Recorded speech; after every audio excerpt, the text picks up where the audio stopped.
नमस्कार। Weekly news Hunt के इस खास साप्ताहिक सेशन में आप सबका स्वागत है। जैसा कि आप सब जानते हैं कि इस खास सेशन में मैं शामिल करता हूं उन खबरों को जो आपसे सीधा सरोकार रखते हैं, मगर टीवी न्यूज की होड़ में या तो हाशिए पर होते हैं या फिर फास्ट फॉरवर्ड रहते हैं। तो आइए शुरू करते हैं सेशन को और पेश करते हैं आपके सामने इस हफ्ते की 10 महत्वपूर्ण खबरों को। होम लोन की कुछ ईएमआई में बैंकों ने दी मोहलत। ऑनलाइन फ्रॉड से बचने के लिए इन बातों का रखें ध्यान।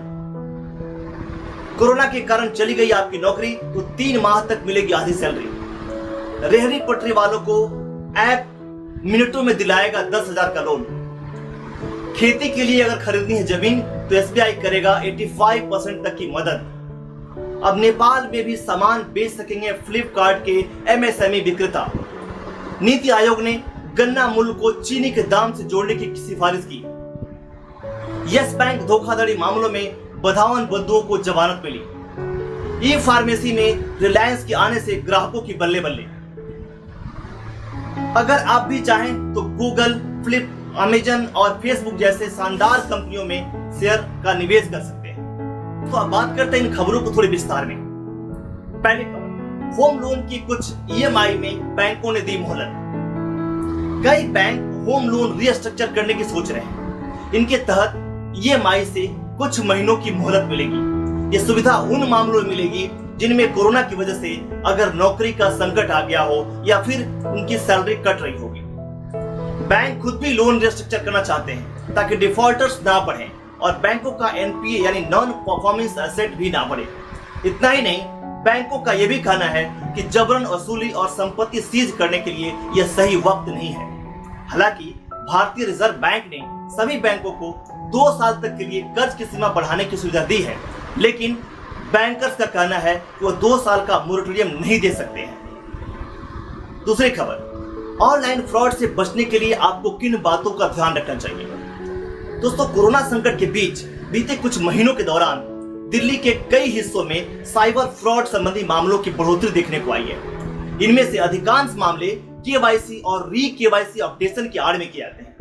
धोखेबाज लोग बैंक प्रतिनिधि बनकर मासूम लोगों से संपर्क करते हैं और अनजान आईडी या मोबाइल नंबर से उन्हें संदिग्ध संदेश या लिंक भेजते हैं और उन्हें नो योर कस्टमर मतलब केवाईसी अपडेट करने के लिए कहते हैं। उनसे यह भी कहते हैं कि यदि ऐसा न किया गया तो उनका अकाउंट ब्लॉक कर दिया जाएगा। इन संदेशों से ग्राहकों से कहा जाता है कि वे या तो इस खास नंबर पर कॉल करें अथवा लिंक पर क्लिक करें।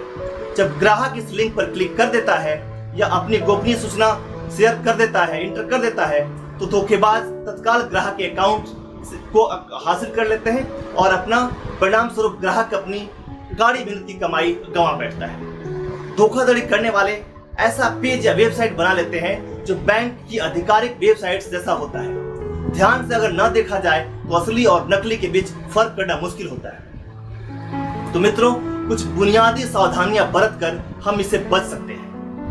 आप अपने CRN, पासवर्ड, कार्ड विवरण, CVV, OTP, ATM pin, UPI pin, mobile banking pin जैसी जानकारी ना शेयर करें। स्क्रीन शेयरिंग ऐप जैसे एनीडेस्क, टीम व्यूअर आदि का डाउनलोड करने से परहेज करें, क्योंकि इनके जरिए धोखाधड़ी करने वाले आपके उपकरण को काबू में कर लेते हैं। बैंकिंग ट्रांजैक्शन पर तुरंत अपडेट पाने के लिए अपने SMS और ईमेल सुविधा को एक्टिवेट करें।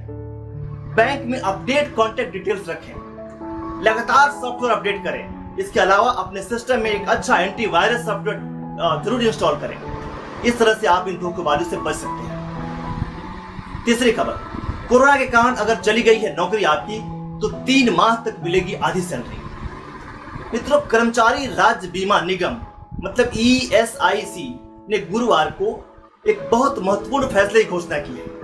ESIC ने इस साल 24 मार्च से 31 दिसंबर 2020 के बीच नौकरी गंवाने वाले कर्मचारियों को 3 माह तक 50% औसतन वेतन देने के लिए नियमों में छूट देने का फैसला किया है। इस निर्णय से ऐसे लोगों को काफी राहत मिलेगी जिनकी नौकरी कोविड-19 की वजह से उत्पन्न परिस्थितियों की वजह से चली गई है। ESIC ने बयान जारी करके कहा है कि संगठन ने अटल बीमित व्यक्ति कल्याण योजना के अंतर्गत इन शर्तों पर बेरोजगारियों से जुड़े लाभ में बढ़ोतरी को लेकर नियमों में छूट देने का फैसला किया है। ईएसआईसी की ओर से जारी बयान में कहा गया है कि संगठन ने इस योजना को एक और साल यानी 30 जून 2021 तक के लिए बढ़ाने का फैसला किया है। चौथी खबर, रेहड़ी पटरी वालों को यह ऐप मिनटों में दिलाएगा 10,000 का लोन। मित्रों, कोरोना संकट की मार से जूझ रहे रेहड़ी पटरी लगाने वाले छोटे कारोबारियों को मोदी सरकार ने आत्मनिर्भर निधि योजना के तहत 10,000 रुपए तक के लोन का तोहफा दिया है। ऐसे लोग यह लोन देश भर में फैले 3.8 लाख साझा सेवा केंद्रों के जरिए ले सकते हैं। इसके बावजूद अगर आपको लोन मिलने में कोई दिक्कत हो रही है तो आपका मोबाइल फोन मिनटों में आपको इस दिक्कत से दूर कर सकता है। दरअसल आवास एवं शहरी मामलों के राज्य मंत्री हरदीप सिंह पुरी ने स्ट्रीट वेंडर्स के लिए PM Svanidhi mobile app launch किया है। इस ऐप को गूगल प्ले स्टोर से डाउनलोड किया जा सकता है। पीएम स्वनिधि मोबाइल ऐप को शुरू करने का उद्देश्य स्ट्रीट वेंडर्स के लिए लोन अप्लाई करने के प्रोसेस को आसान करना है। इस ऐप के जरिए लोन देने वाले संस्थाओं के फील्ड में काम करने वाले कर्मचारियों जैसे बैंकिंग प्रतिनिधि और गैर बैंकिंग वित्तीय कंपनियों के या माइक्रो संस्थानों के एजेंटों के जरिए स्ट्रीट वेंडर्स तक आसानी से लोन सुविधा पहुंचाया जा सकेगा। पांचवी खबर, खेती के लिए जमीन खरीदने में एसबीआई करेगा 85% तक की मदद। जी हाँ, खेती बाड़ी में छोटे और सीमांत किसानों की मदद करने के लिए स्टेट बैंक ऑफ इंडिया ने एक स्कीम चलाई है। इस स्कीम का नाम है SBI land purchase scheme. SBI के स्कीम का मकसद है ऐसे छोटे और सीमांत किसानों को या भूमिहीन कृषि श्रमिकों को भूमि जोत बढ़ाना एवं बंजर हुए प्रति भूमि को खरीद के लिए सहायता करना है, जो पहले से ही बैंक के कर्जदार है। एसबीआई की इस स्कीम की सबसे बड़ी खासियत है कि किसानों को खेती की जमीन खरीदने के लिए जमीन के निर्धारित मूल्य का 85% तक लोन की राशि के तौर पर मिल सकेगा, जो कि अधिकतम 5 लाख रुपए तक का होगा। इसके लिए खुद के नाम पर 5 एकड़ से कम असिंचित या 2.5 एकड़ तक सिंचित भूमि वाले लघु एवं सीमांत किसान भूमिहीन कृषक श्रमिक इस योजना का लाभ ले सकते हैं।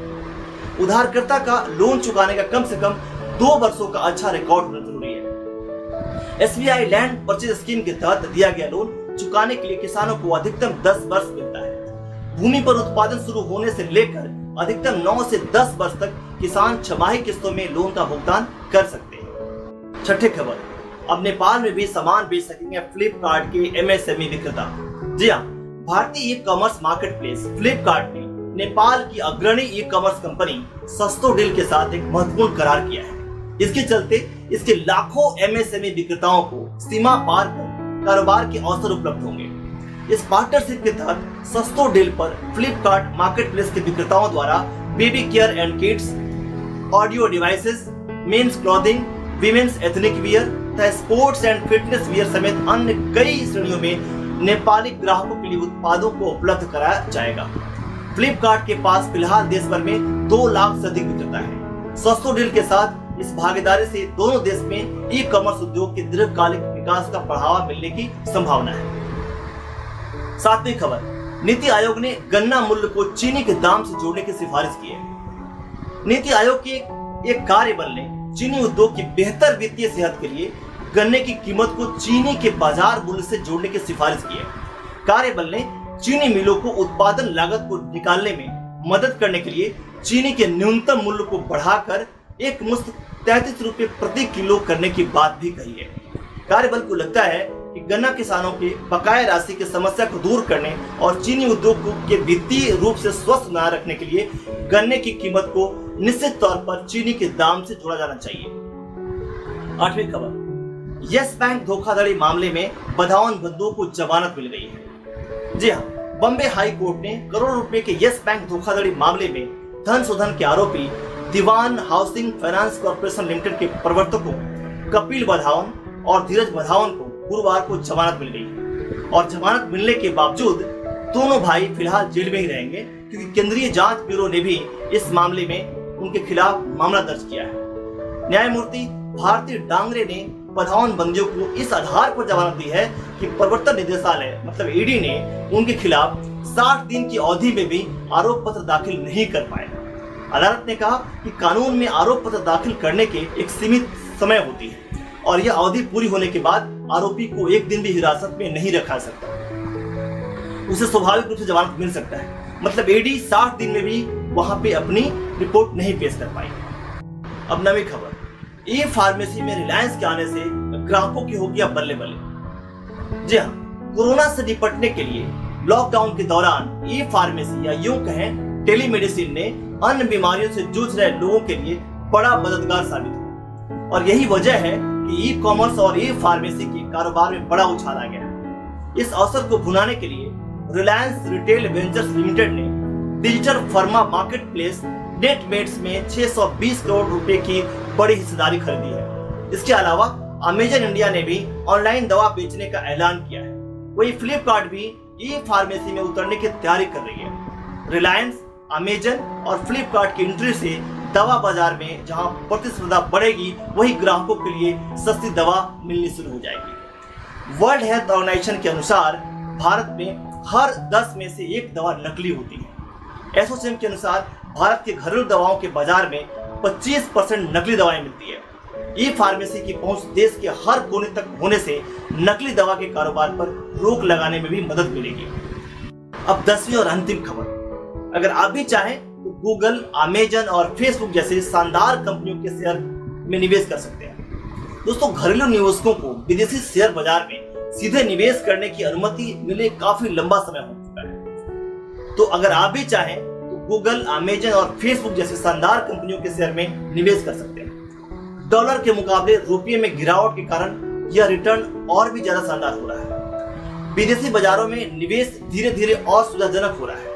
इसी क्रम में एक्सिस बैंक की सहायक कंपनी एक्सिस सिक्योरिटीज ने ग्लोबल इन्वेस्टिंग प्लेटफॉर्म लॉन्च करने की घोषणा की है। अच्छी बात यह है कि भारतीय खुदरा निवेशक शून्य ब्रोकरेज फीस के साथ यूएस स्टॉक्स में ट्रांजैक्शन कर पाएंगे। इंटरनेशनल फंडों के जरिए भी विदेशी शेयरों में पैसा लगाया जा सकता है। अगर 1 साल के दौरान इंटरनेशनल फंड के रिटर्न की देखें तो यह औसतन 19% से ज्यादा है, जबकि घरेलू बाजार में लार्ज कैप फंडों का रिटर्न 4.5% है और मल्टी कैप फंडों का रिटर्न मात्र 6.5% सालाना है। तो साफ है कि विदेशी बाजारों में शेयर का प्रदर्शन बेहतर रहा है। तो दोस्तों, ये था आज का वीकली न्यूज हंट। अब मिलते हैं फिर अगले सप्ताह इसी सेशन में। इसका नाम है वीकली न्यूज हंट। तब तक के लिए आप सबको नमस्कार।